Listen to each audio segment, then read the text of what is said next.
So I have some early predictions for the 2025 college football playoff that I wanted to share with you all. This is not me filling out a bracket, but hold on, stay with me. I want to give some predictions, some of which I think are very bold predictions about what I think the college football playoff field can look like and how it might be different from what it was in 2024. So we'll get to that, and I'm going to get to that now, actually. Before I do, I just want to tell you to subscribe and hit the notification bell and like the video. And also that I think there are going to be some new teams in the college football playoff this year. Teams that have either never made it before or who made the 4-team playoff but missed it last year. So tell me down below any teams you think will make it this season that didn't make it last season, or some teams that have never made the playoff in its history that will make history this year. Let me know down below. Also, go into the description and join the Discord server, which is free. Everything I've asked you to do is free, doesn't sign you up for anything. And also, it's the same thing with hitting the notification bell for the podcasts. Those are playlists for content that is either all of my content, the college football podcast, or for any of the specific team podcasts, depending on the video you're watching. That way you can follow specific teams and more closely follow my channel as well. So thank you for doing those things. Check out the description if you want to support the channel monetarily as well. There's a Patreon page and merchandise store link. Anyway, I want to move on and get to prediction number 1 because that's what we're here for. We're here to talk college football. So prediction number 1 is that the title game participants will be totally different. That Ohio State and Notre Dame will not play in the national title game. Doesn't mean they won't make the playoff. It's not what I'm predicting. I'm just telling you they will not be in the Natty. It's not happening. I don't think this one's very bold at all, but you can tell me in the comment section what you think. And my justification for this, neither return 60% of their production. Both, especially Notre Dame, I think have massive downgrades at defensive coordinator, but I think Ohio State is a massive downgrade there as well. Ohio State also goes from an experienced play caller to an inexperienced one on offense. They both have a lot of youth. They're very, very young teams. Ohio State was senior laden last year. One of the oldest, if not the oldest, roster in the sport last year.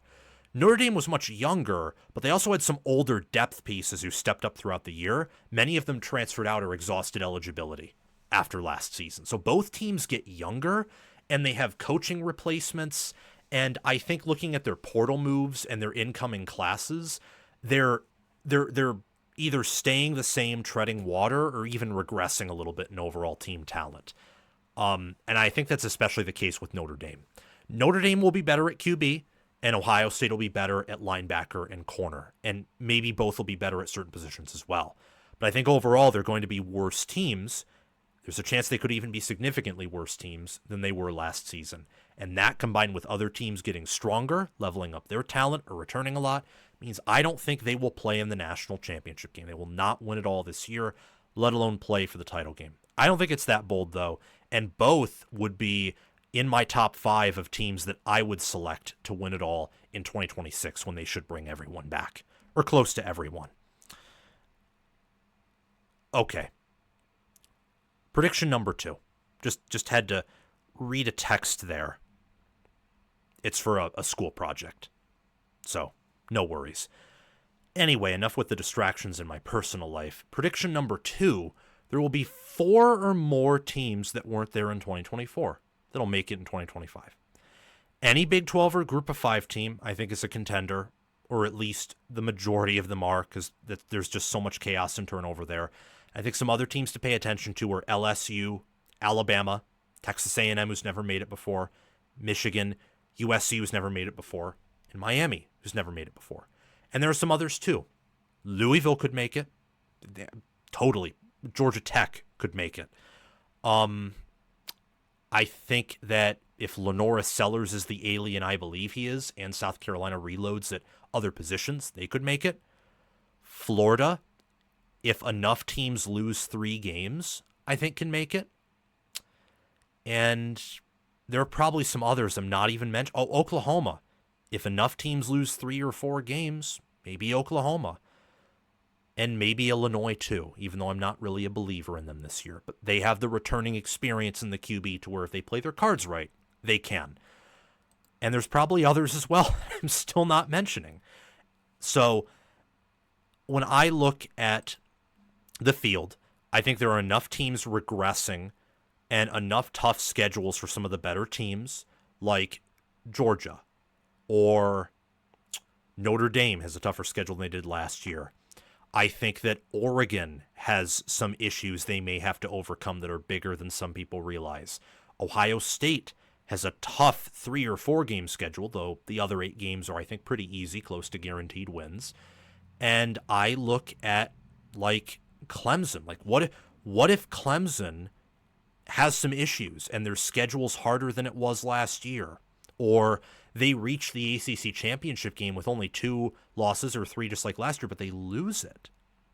And they just get barely left out, for example.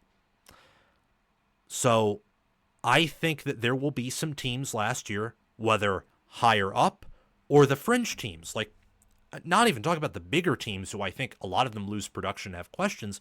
Is SMU going to make it again with all they lose? I think the odds say most likely no.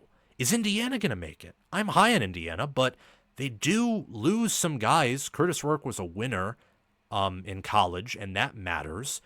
And they have a much tougher schedule. Will Arizona State make it again? With how many close games they won last year, the odds actually say they're not favored at least. Will Tennessee make it again? Who knows? There's enough teams that made it last year that I can easily see missing the playoffs, to where I think there will be 4 more teams that will make it who are new to the 12-team playoff, some of them new to the playoff overall.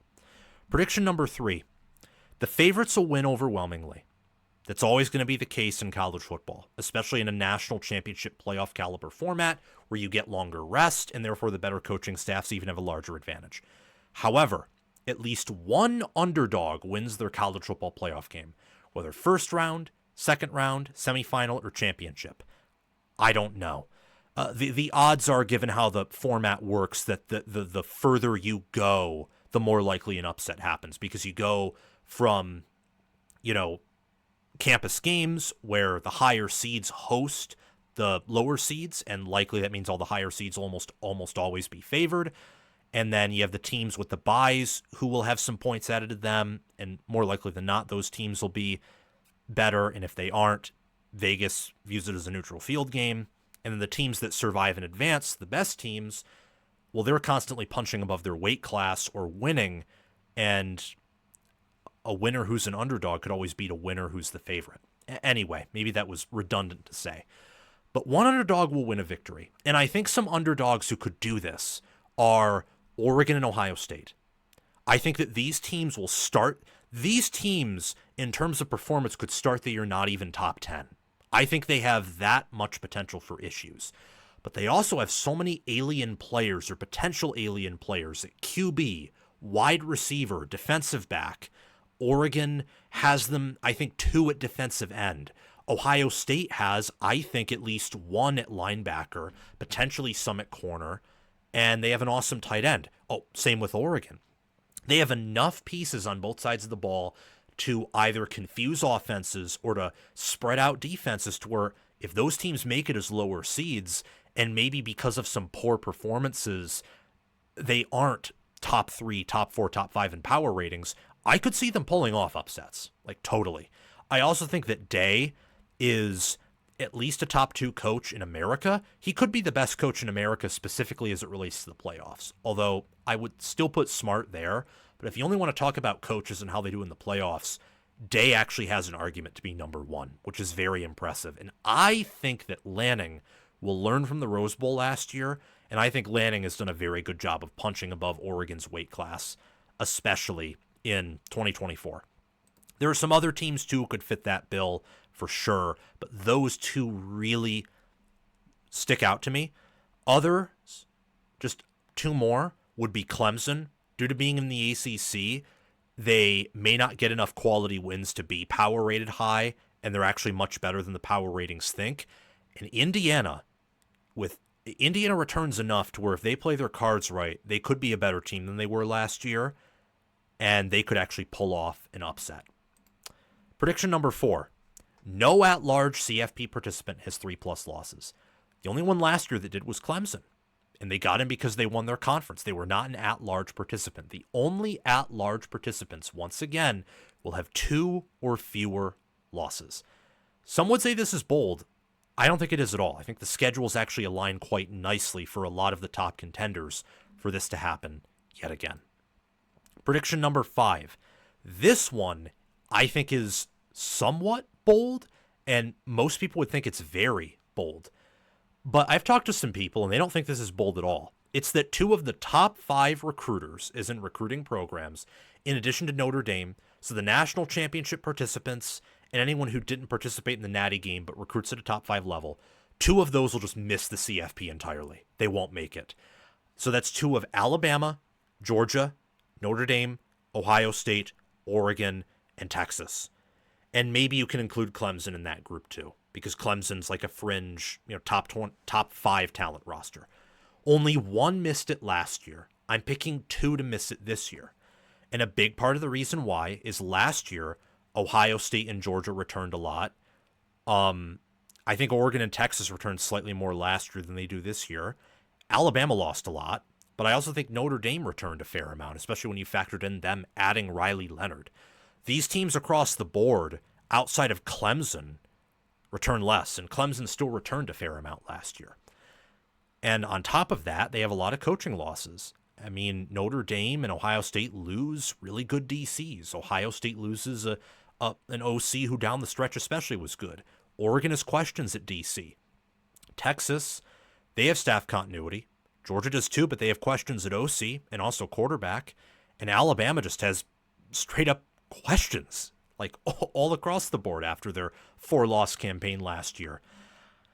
I really think that like Notre Dame, Texas, Oregon, Georgia, Alabama, Ohio State, 2 of those, even though all of those coaches I view as top 10 coaches, seriously, all of them, I think 2 of them will miss entirely. It also doesn't help that all of them, I think, face at least tough schedules. Like Ohio State's schedule's easier than it was last year, but it's still tough. Oregon's is a little bit harder than last year. Not the toughest in the world, but it has challenges. Texas's is harder than it was last year. Notre Dame's is much harder than it was last year. Georgia's is easier, but last year they had maybe the toughest schedule in college football history. It's still a hard schedule. And for Alabama, also a hard schedule. Factoring all that in, along with a lot of newness at different positions, I think means that 2 of these programs, maybe more, also maybe less, but 2 I think at least are going to miss.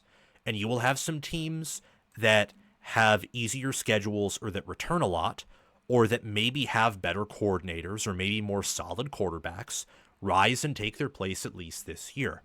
This also coincides with maybe a 6th prediction that I could have made, but we'll close out the video here, where I think that all of these teams, these 6 that I'm talking about here, almost all of them will be better in 2026 than they were in 2025. In fact, I'm going to round that up and say all of them will be better in 2026 than 2025.